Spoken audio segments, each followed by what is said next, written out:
We are live, folks.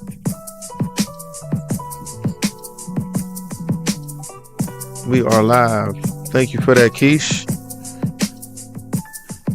Mic check, mic check. Big Mar in the building. Man, we got a nice show tonight, fellas, ladies. Kaya, hey.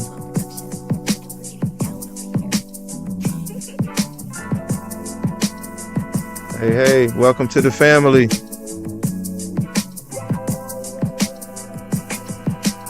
Got a good show tonight. We're gonna look at something from a different angle here, man. How's everybody's day been?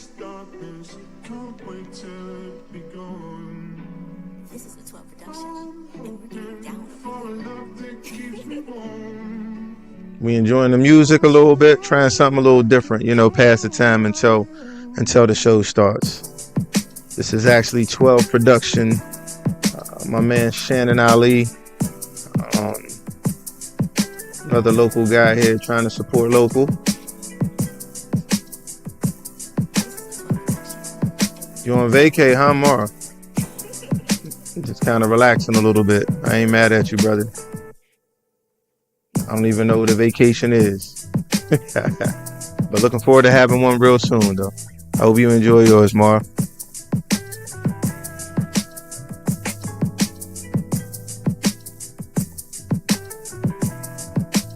Yeah, I hope everybody enjoys it. It's like I said, it's 12 production. It's Roman numeral 12 productions, and yeah, he does some nice stuff. He says he got some more stuff coming from me. If you go to Airbit and type in 12 productions, the XII Roman numeral 12 productions, you can kind of see some of his beats that he has up there. I think he's got about 20 so far.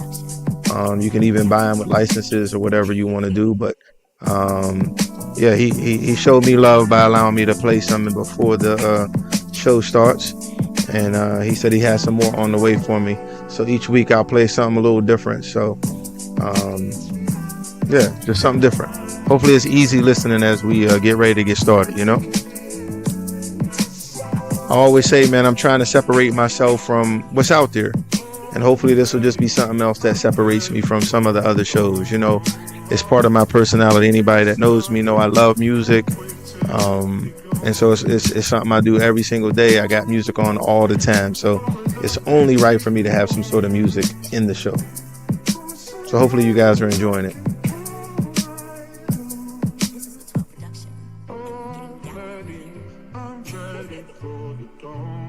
I'll let them know more. So when you get back up and running, I'm gonna need a few from you too.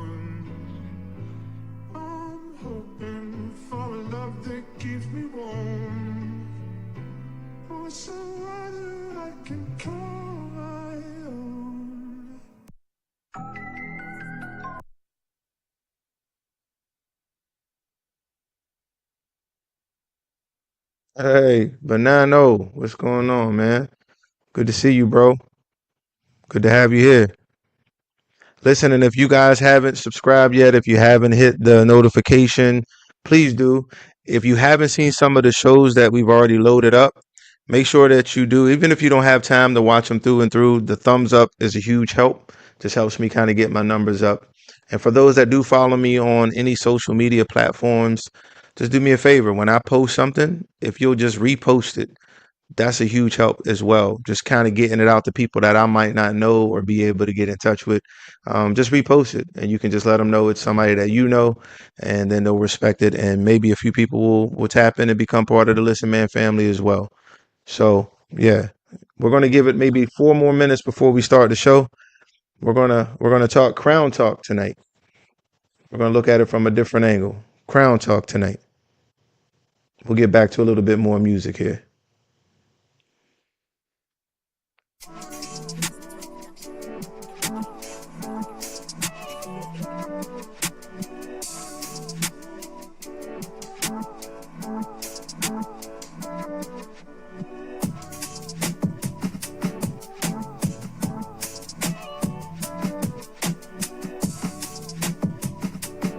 So tell me in the chat, how's everybody's day been today? Let me know.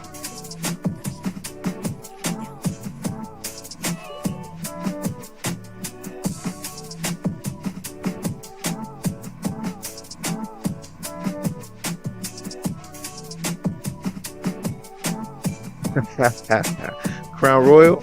Hey, could be. I mean, what are we liking? Got some Crown Apple up there. Halfway to Friday. Yeah, we're almost there. Tomorrow's Friday Eve. That's always a good thing, right? Unless you have to work on the weekends, then it's just another day during the week. But yeah, almost there. Almost there. Had lunch at Pasta too. Okay. That's what you can do when you're on vacation, Mar. Take them long lunches. Don't have to worry about getting back at it. So I'm happy for you. I'm happy for you.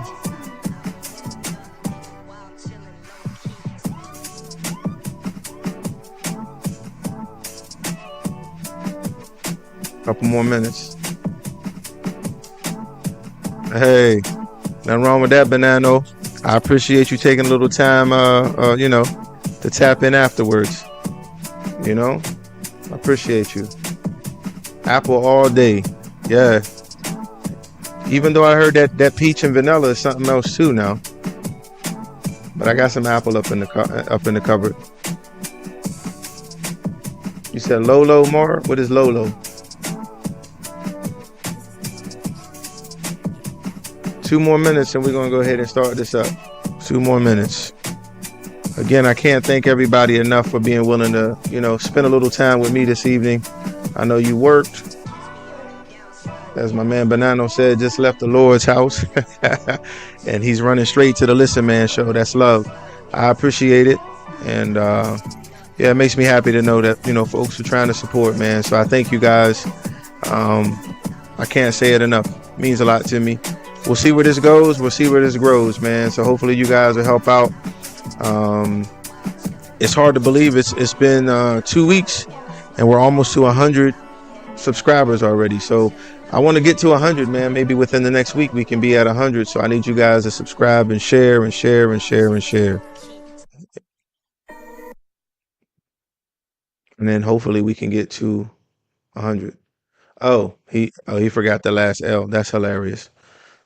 Got you, Mar. I got you. All right, 1 more minute. We're going to start this show up. I'm not going to keep everybody long tonight, but we'll talk about it a little bit, right? I think I have the formula for the whole GOAT debate. There's been a whole bunch of them, right? But I think I have the formula to finally put the nail in the coffin.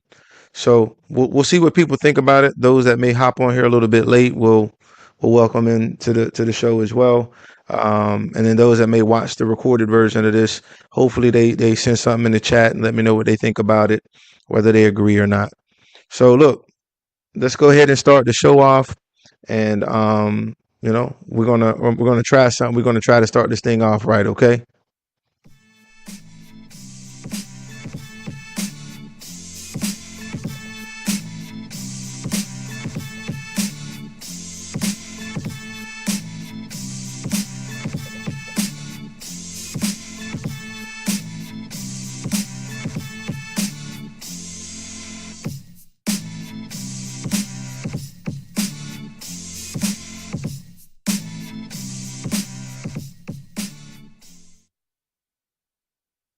All right, listen. Welcome to the Listen Man Show, man. We live here tonight. Again, man, appreciate everybody that took a little time out to rock with your boy. I'm Kev, host of the Listen Man Show. I appreciate you guys being with me, man. Tonight we got a great one. We're going to talk about a topic that seems like over the last, I don't know, 3 or 4 years has really picked up a lot of steam. There's been so many people talking about it. There's been so many people going back and forth. It's become somewhat divisive in the NBA world, a little less in the NFL world, but we're going to kind of merge the two. So we're talking crown talk tonight, right? Not the crown apple or crown vanilla, but you might be, having a little taste of that while you're watching the show. I don't know. But tonight we talking crown talk. We're going to talk about it in a different way, right? We're going to talk about this in the listen man way. So I always tell people my brain works a little bit differently than most people. I don't necessarily think like everybody else, and I don't necessarily conform to things like everybody else does. So a lot of people, when it comes to the GOAT debate, right? There's so many variables and factors that come into play. And for me, the one thing I don't like about the debate, if I'm being completely honest, is the goalpost always moves, right? I'll give you an example. It used to be that the GOAT was right based on how many rings you had. And that sometimes was controversial. But it's universally recognized in the NFL. Most people, I'm not going to say me, but most people would say Tom Brady's the GOAT, right? He's got what, 6 rings? Okay. So they would say rings is what makes him the GOAT. Whereas in the NBA, if you say rings give you the, make you the GOAT, then people take that away from the player. They move the goalpost and say, well, no, it can't just be rings. It has to be this or it has to be that. So the whole GOAT debate has so many different layers and so many different factors that it really does get exhausting. You have so many different shows that are pro Mike and other shows that are pro LeBron. And the NBA really has taken over the GOAT debate more than the NFL.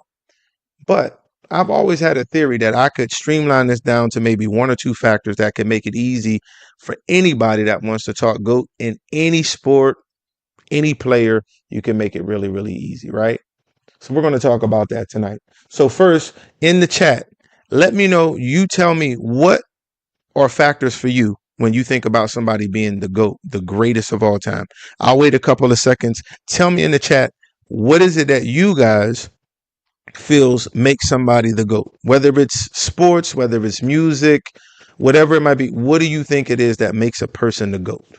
I'll wait a little bit and we'll see what the chat has to say about it before we get into what my theory and my formula is to help us maybe narrow this conversation down a little easier. So what are you guys thinking? I want to see.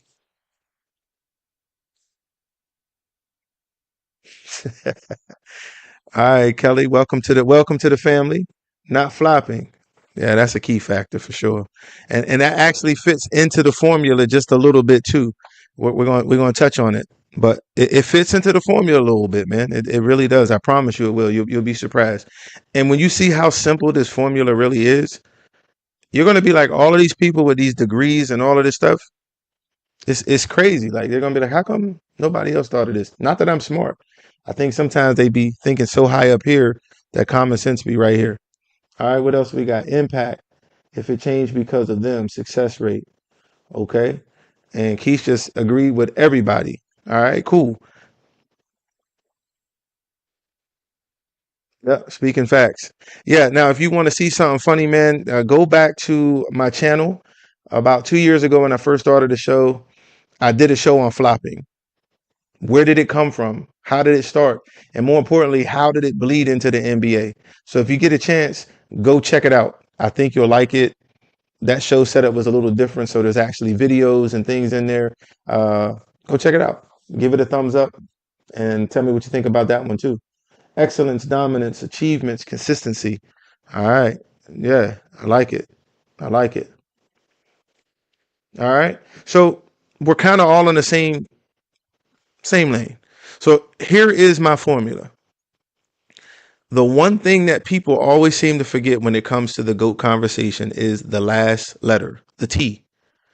It is the greatest, right? So we could talk about the greatest. That's the dominance, right? That is the most talented. That is excellence. That's achievements. That's all of that. That fits into greatest, right? But the T is the key to my formula. Time.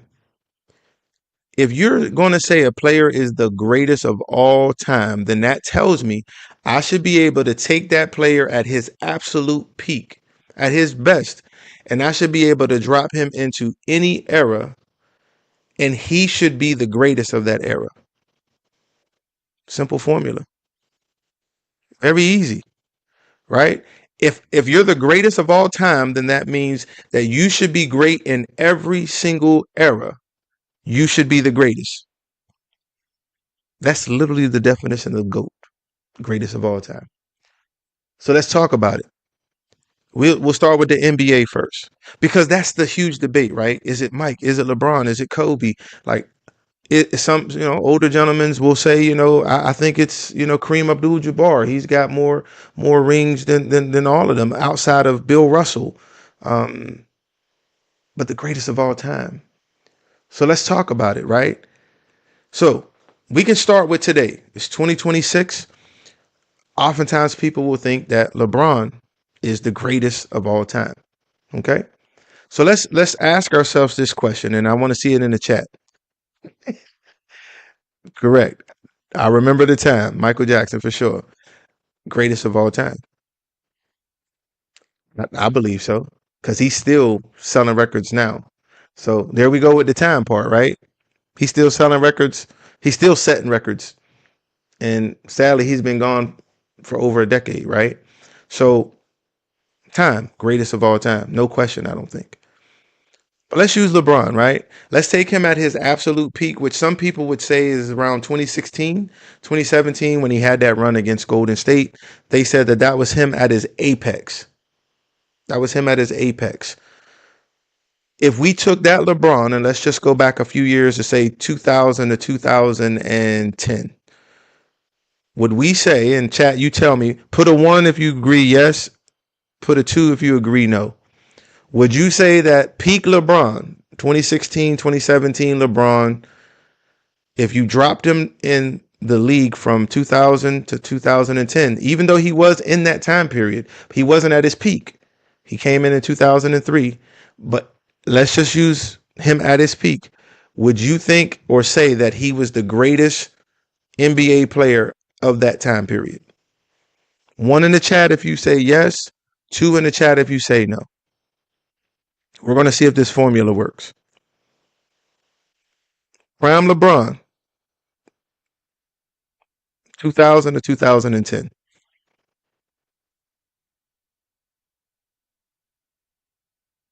Okay, I see your 5 for sure. So is that your way of telling me that it would be a 2? He wouldn't be the most dominant best player from 2000 to 2010? That's really the question. That's the formula. So if we remember, if we want to throw some names out there, let's see. If you look at Michael, yeah, I agree with you, Mark. I agree.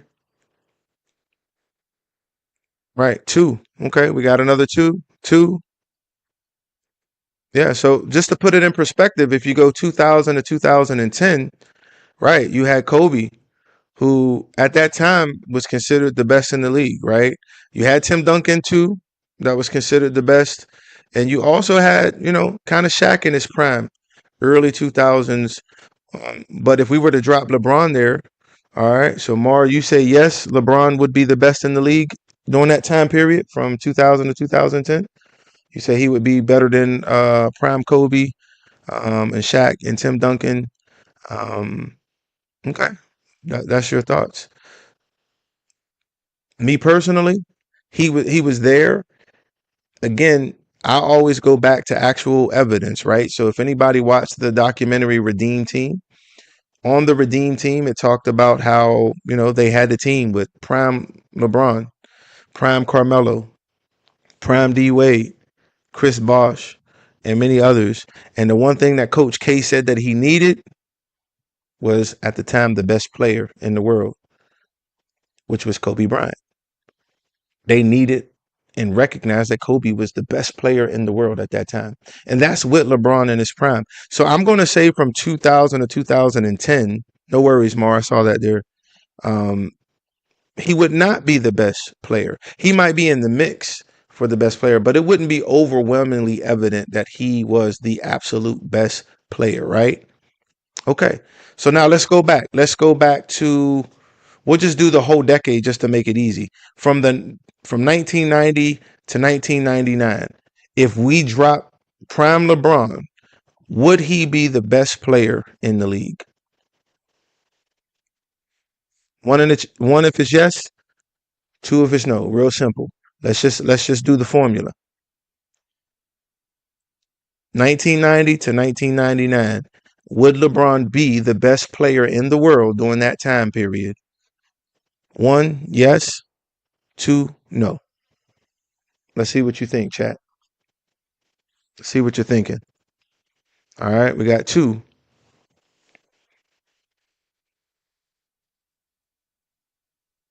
We got two, two. All right, so we're saying based on the formula that the formula seems to be working, right? We're not getting into analytics, we're not getting into numbers, we're not getting into longevity, all of those things. We're simply saying that if you're the greatest of all time, at your peak, you should be able to drop into any era and be the best player. In my mind, it shouldn't be a question. Not saying that there wouldn't be other players close, not saying that there wouldn't be slight debates, but it would be very evident that you are the best player, right? So now we can drop them into the 80s. Now that's where it can get a little bit dicey, right? That's the Bird and Magic era, right? Would people say that prime LeBron is the best player in the league at that time? That's the one era that I personally believe that maybe he could have been, because in that era they would have never seen anyone like LeBron. The only issue is that era was so physical. He would have had to adapt the way that he played, because if it was today's LeBron, he would struggle. Because what's a flagrant foul today was just a common foul back then, and you had to get up and knock free throws down, and then you had to do it again. So it's a lot different. But if we just look at it on the surface, that's the one era that I would feel like, hey, LeBron could potentially be the best player in the NBA during the 80s. I got you. Wasn't. Okay, yeah, I got you. I got you. Yep. So do we see how this formula is working? So we started with LeBron. Let's go to Michael.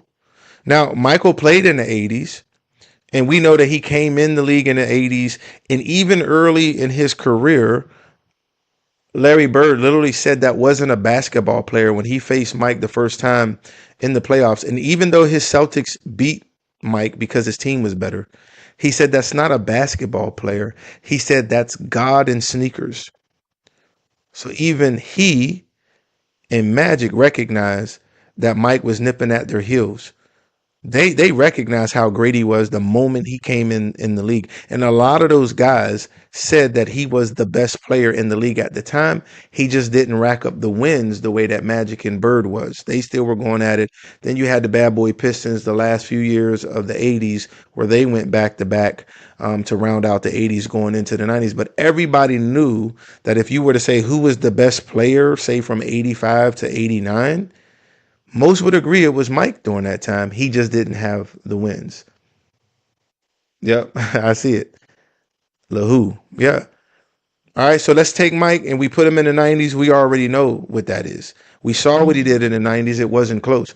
And listen, I was a huge Charles Barkley fan, Akeem Olajuwon fan. That's who I patterned my games after those two. And Dominique Wilkins, believe it or not, was my favorite player. You know, a lot of times I feel like he doesn't get the shine that he should get, based on the fact that him and Michael always went back and forth scoring wise.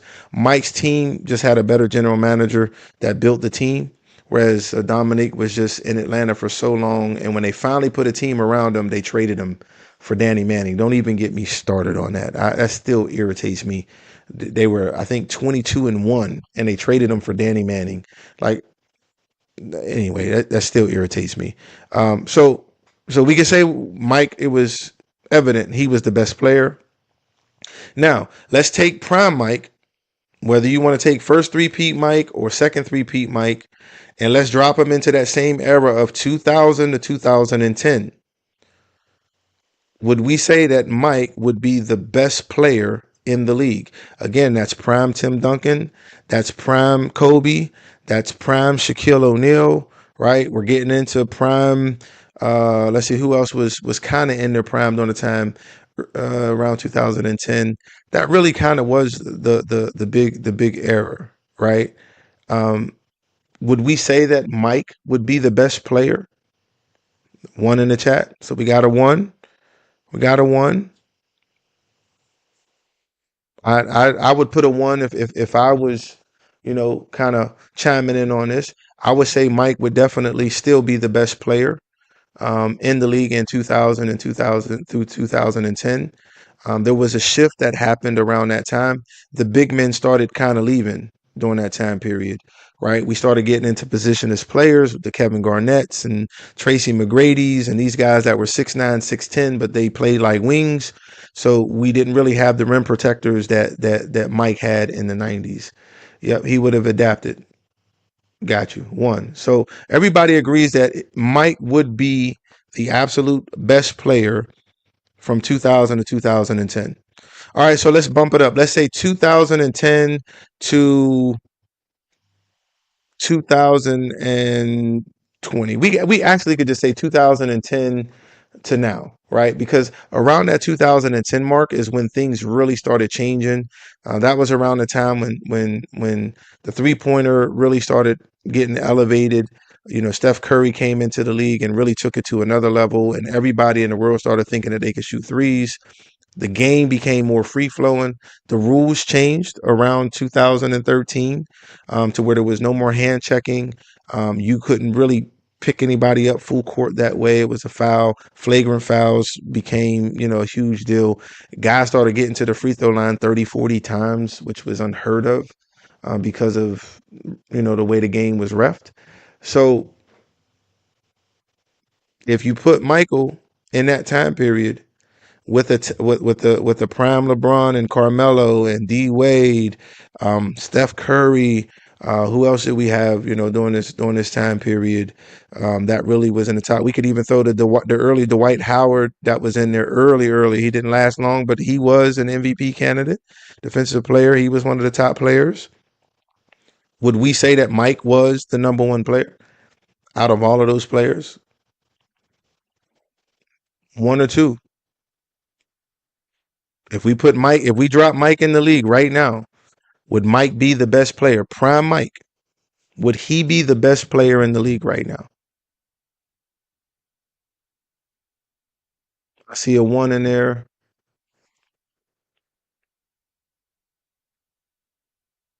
You had Durant during that time period. Yeah, you had all of those guys. So what if you take Prime Mike? Now remember, Prime Mike with hand checking, physical play, power forwards, and centers average 32 points per game in a slowed down game where guards could hand check you. 94 feet. Today, none of that. There's no centers. Your centers are 6'9".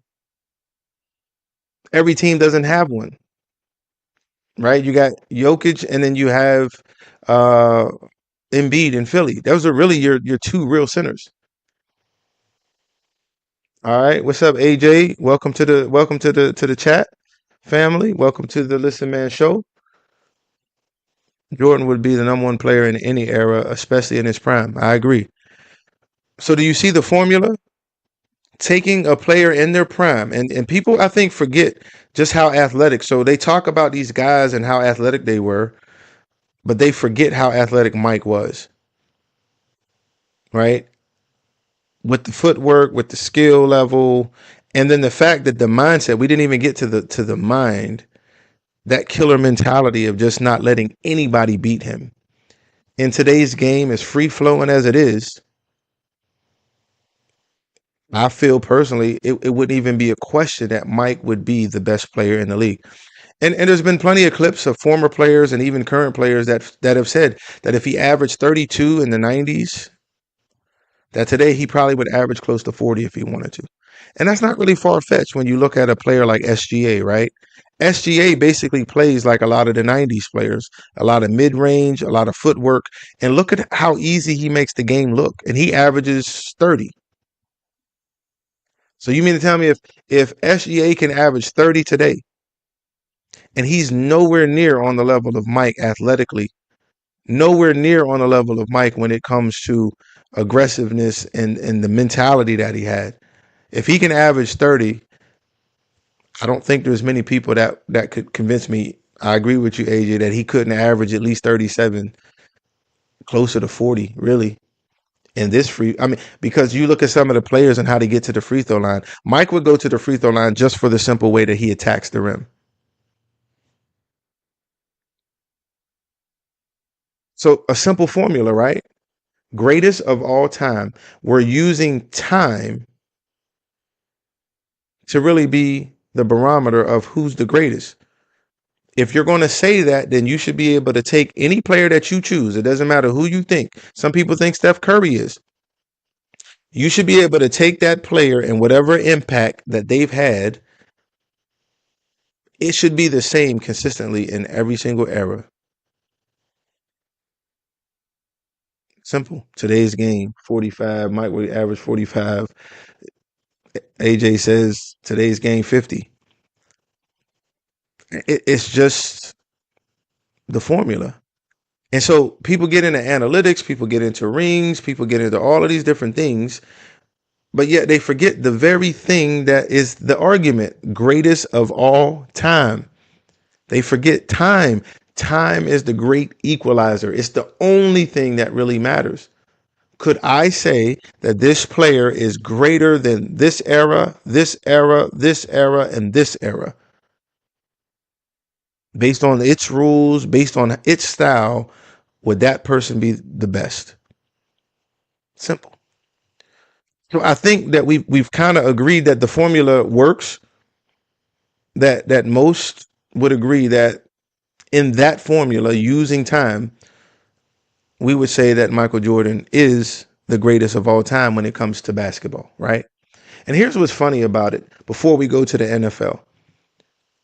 The funny thing to me about it is there's so many clips when I was doing some research on this, just for my own self. There were so many clips of all of these players who now all of a sudden have changed their tune and want to talk about LeBron being the greatest, just like a year or so ago talking about Mike being the greatest. So we can see how the narrative has kind of changed, and there's so many different, again, layers of who's getting paid to say it, and there's people on TV on Clutch Sports payroll and all of these other things that get involved where people are basically paid to say it, may not believe it, but it's out there, right? So the formula works, at least for the NBA. Let's shift it and see if it works in the NFL. So in the chat, I want to know, and we're only going to talk quarterback because that's the position in the NFL. I mean, they get all of the credit for the win, and a lot of the quarterbacks never get the blame when it's a loss. It's always the offensive line. They didn't have a running game. The receivers dropped the ball. It's never really their fault in most cases. But who would you say is the greatest quarterback of all time? Put it in the chat. I'm gonna be curious to see what people have to say about this one. This formula, I think, is going to be interesting because in the NFL, there's not that much of a debate as much as there is in the NBA. At least not from what I see. Maybe you guys will prove me wrong. So I'm gonna be curious as to who you say it is. So who do you guys think is the greatest of all time quarterback when it comes to the NFL? I'll wait just a second or two, see what you guys put in the chat. And let's see if this formula works. Okay, we got one that says Peyton is. Okay, that's an interesting one. Who else? Terry Bradshaw, the 70 Steelers. I got you, Mar. Tom delivered under pressure. Okay. So we got I'll be honest with you. Hey, I like this. All right. Somebody said we got two Brady's, we got a Bradshaw, we got a Peyton Manning, we got a Montana kind of sprinkled secondly to Tom Brady. So let's use the formula. All right. It's universally recognized. Most players say it unequivocally. Like I said, in the NFL, it's not even really a debate like it is in the NBA. Most people will hands down say that Tom Brady is the greatest of all time. All right. Yeah, Peyton made his coach. Yep. I got you, Banano. Most people will agree and say that Tom Brady is the greatest of all time. And to be perfectly honest with you, this is the reason why I started this. JJ McCarthy. Yeah, hey, them Vikings, huh? Got that pick out there, Kelly, for sure. We'll see what happens with you guys. You guys got too much talent. Y'all just need a quarterback now. But most people like Brady is the reason why I even came up with this formula, to be honest with you. I'm a firm believer, and maybe it's just me. I'm a firm believer that Tom Brady can't be the greatest of all time. I just I know that I would probably be one of very few show hosts or whatever you want to call it, sports people that would say that Tom Brady is not the GOAT. People would point to his rings, they would point to his wins, yada yada yada. I would say, and Banano, you're thinking like me. I would say it would have to be if I went with anybody, just on wins and rings in the NFL, right? Not talent, just wins and like great. I'm going to say Joe Montana.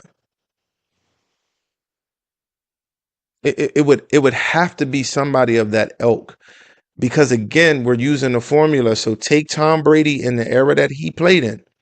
So let's just take a second to just break this down just a little bit.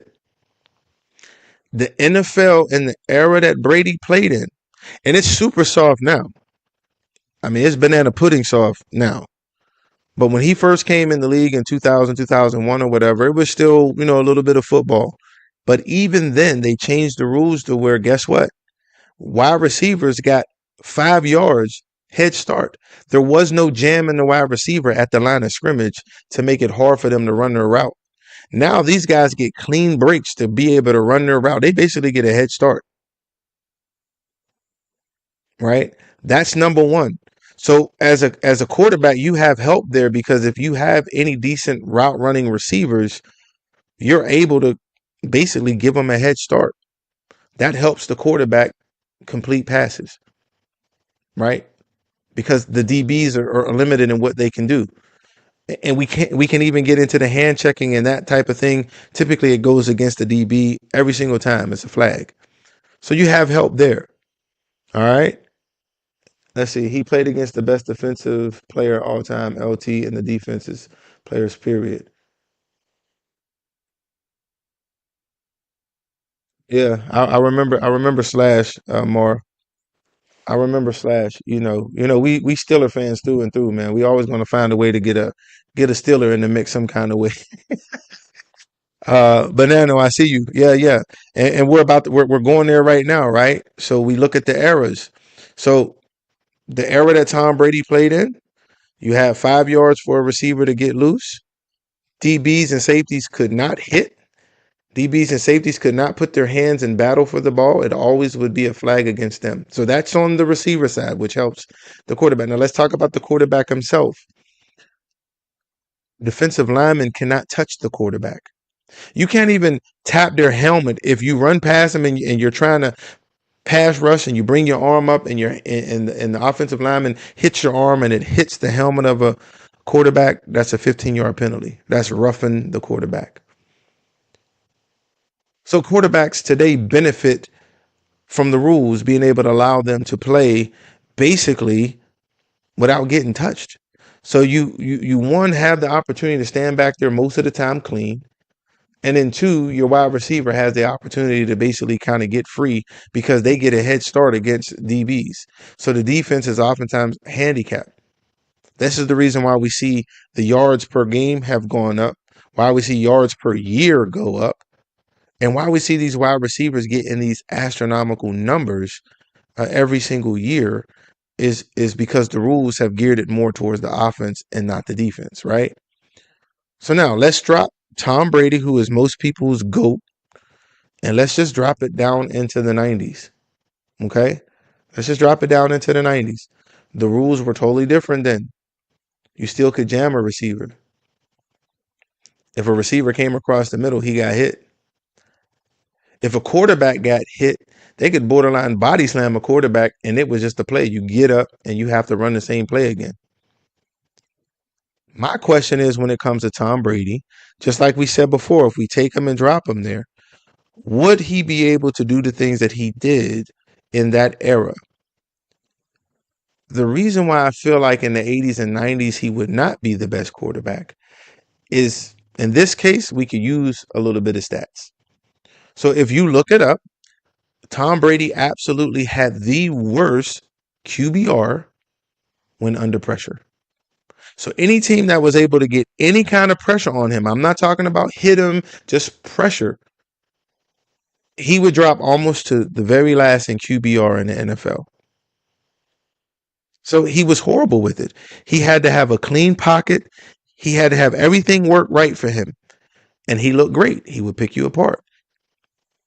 What do we got? Quarterbacks generally weren't protected to the degree that, there you go. I agree. So would he be able to adapt to that style of play? You're not going to have a clean pocket. You are going to get hit. Yeah, exactly. Adam Sandler, the way he was getting rocked in Longest Yard, that was basically how they let him play back then. If he struggles in today's game, when defenses would get after him, and we know that the times that he played against the I'll say a top 10, maybe top 15 all time defense in the New York Giants. It just depends on where you want to put them. I would put that defense in the top 10 all time, to be honest with you. They to me developed the speed defense, right? You know, you had Strahan and them boys, man. They weren't the biggest guys, but they were strong and they were fast. They just got after you. And he struggled against them. Struggled against them, right?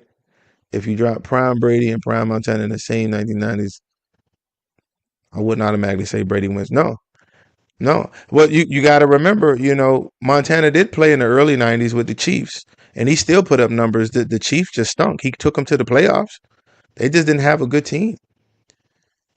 The 90s were closer to the 80s for Montana, so it was a little easier for him to adapt. The rules weren't that different from the 80s and 90s. They cleaned it up a little bit, you know. The 80s was, I mean, they literally would catch guys, their feet would touch the ground, they'd pick them up and slam them. They would hold them up to let another dude hit them.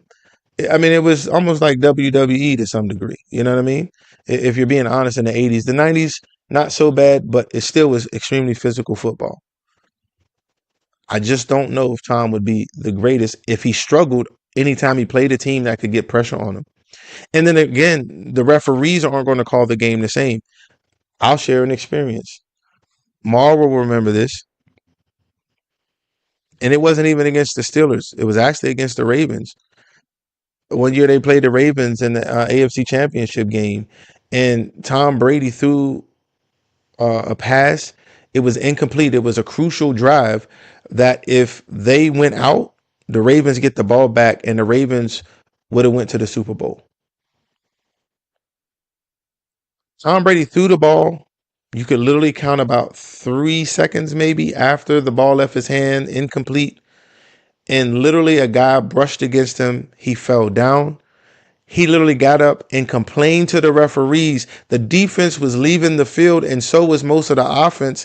And Tom Brady berated the referee so bad that he threw a flag. I'm watching the game, and I thought he threw the flag at Tom Brady for what he was saying. The referee threw a flag and then said it was roughing the passer. 15 yards, and they got a chance, and they ended up scoring. And that's how they won that game to go to the Super Bowl. And we know the stories. We can go on and on about how those things happen for Tom Brady over and over again. He's not getting those calls in the 80s and the 90s. If you get hit, you just got hit. You better get up and run the next play again. Now, let's take If we're just using Joe Montana, because some people might say even Dan Marino is the greatest quarterback or thrower of the football, right up there with Aaron Rodgers. They say Aaron Rodgers is the greatest thrower of the football. Me personally, if you want to talk about slinging the football, I don't think many people have seen Warren Moon throw a football. Accuracy, cannon of an arm. I don't think many people saw Warren Moon in the CFL and in the NFL sling a football. So you can kind of put them three up there as far as throwers of the football. To me, those three are top tier. But now take Joe Montana. We'll just use him as an example since he's most people's number two or number one.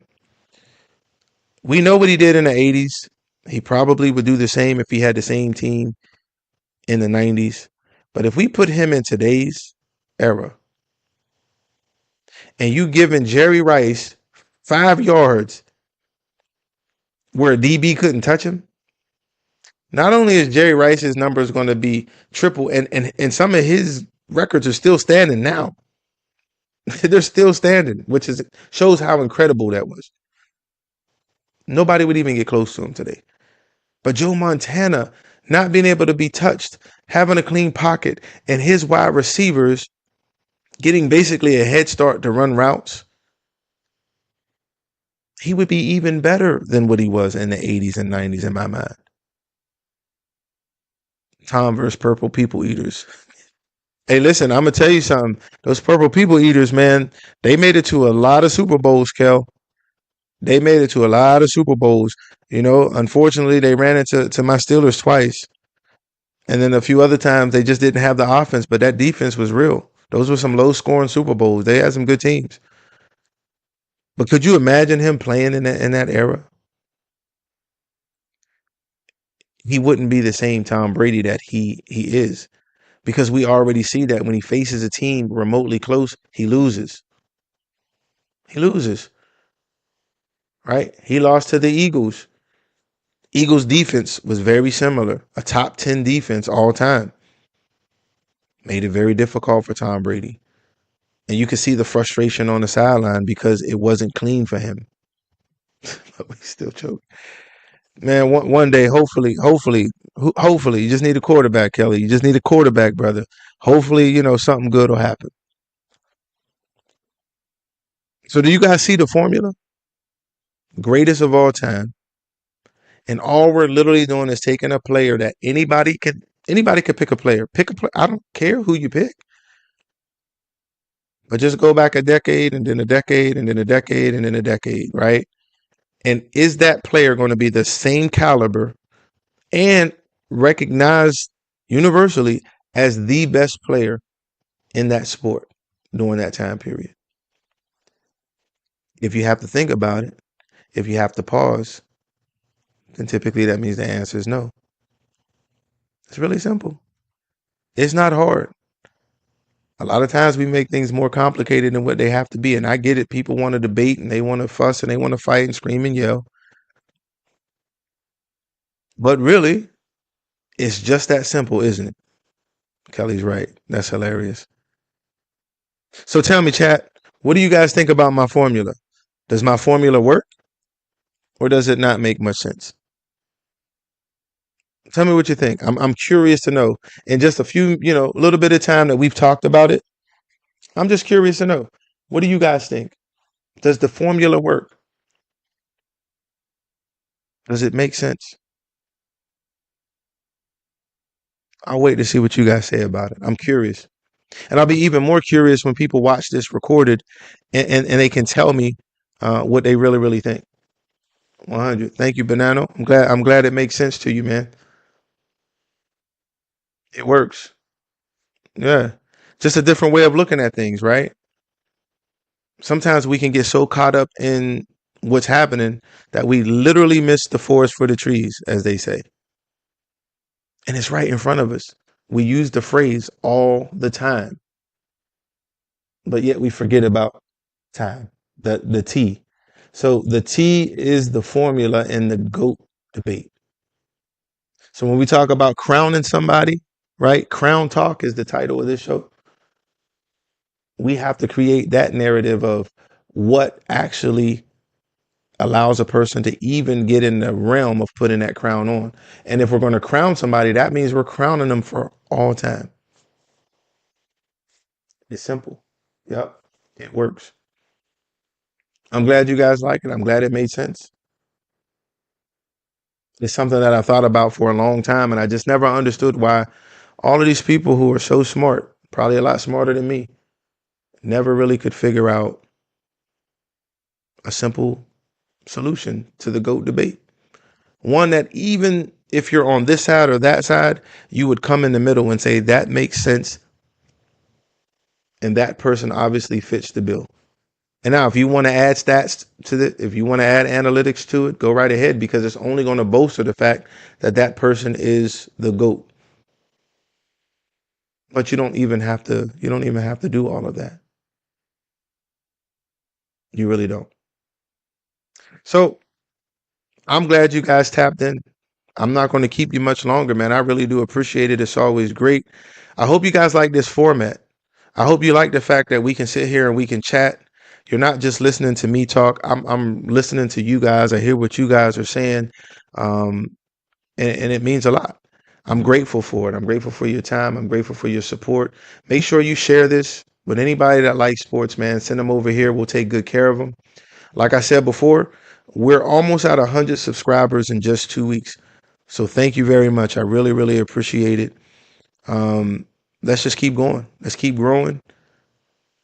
Share it with anybody that likes sports. Tell them to subscribe. Tell them to hit the thumbs up. If you are already subscribed, if you follow me on any social media, man, please do me a favor. When I post something, please repost it. Let's get it out there. Share it with people that I may not know, but introduce them to the show. Let them know who we are, and tell them to join us. And as we grow, the show will grow as well. Let's see. Yeah, maybe analytically the Cavs won the title according to them. That is hilarious. Yeah, you can use analytics any way you want to, right? That's why I don't use it. We just going to use the common sense way, right? Think of it like this, Banano. I always wondered, like throughout history, I always wondered, how did people find out? How did people find out that certain plants were poisonous? How did people find out that if you put your finger on electricity, it could kill you? Somebody had to sadly figure that out, right? Right. So common sense didn't prevail. You always had somebody that was extra smart, but somewhere along the line, common sense didn't prevail, right? So maybe the person that first invented, uh, uh, a way to kind of harness electricity in some way, smart enough to figure that out, but probably lacked common sense and probably shocked himself to death. And then somebody else learned from him or her. That's how common sense works, right? Yeah, yeah. Out in the woods, and somebody eats a berry, they drop dead, and you say, "Oh man, don't eat that berry." Smart enough to build ships to get to this land, smart enough to build weapons, but no common sense to say, "Let's see what the animals are eating, and if they ain't eating it, I'm not going to eat it." Common sense sometimes just goes out the window. So as my granddad used to say, common sense is not so common. But here on the Listen Man Show, man, we're going to make common sense very common. We're going to make common sense popular again because, one, I'm just not that smart. But I got a lot of common sense, and hopefully it makes sense to you too. Let's see. We'd love to see Rodman go against James. Yep. Yep. Temporary workers more. That's what they were. Yeah. We should talk about what's going on with the Browns.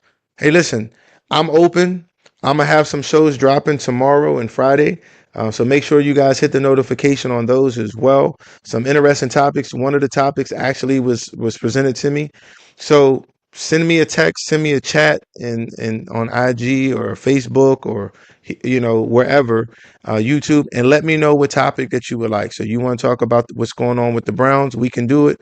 We can set something up. But we've got some shows. A couple of the shows were actually shows that people reached out to me and said they wanted to hear me talk about, get my thoughts on it. So when you start looking at the show that'll drop tomorrow about the 76ers, I'll kind of give you a little heads up about that, and some information that has come out about that whole thing. I think you'll find it interesting. But as you watch it, remember the idea actually came from a listen man fan like myself who recommended and said, hey, let's talk about this. So let's keep those ideas going. I actually have a spreadsheet of ideas. So as they're sent to me, I put them on a spreadsheet, and depending on time, I'll try to get to them. There might be other things that are happening that will allow me to build on that show at some point in time. So don't get discouraged if you don't see it right away.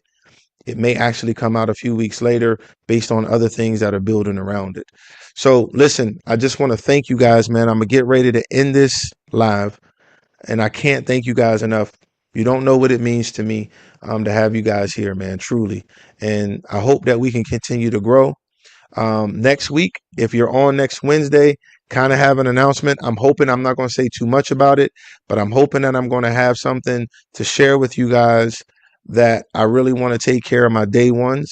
And so I'm hoping that you guys will enjoy it. So make sure you tune in next Wednesday at 9, and I'm excited about it. Okay.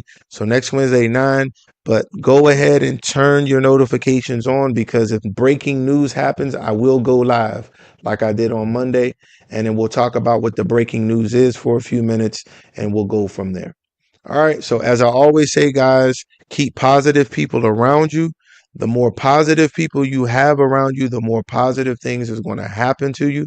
And even if negative things happen, those positive people are going to keep you focused and able to push through those negative moments. So look, I'm Kevin. This has been the Listen Man Show, man. I love you guys. Thanks for tuning in tonight. Be safe. Have a great night. We'll see you on the next live.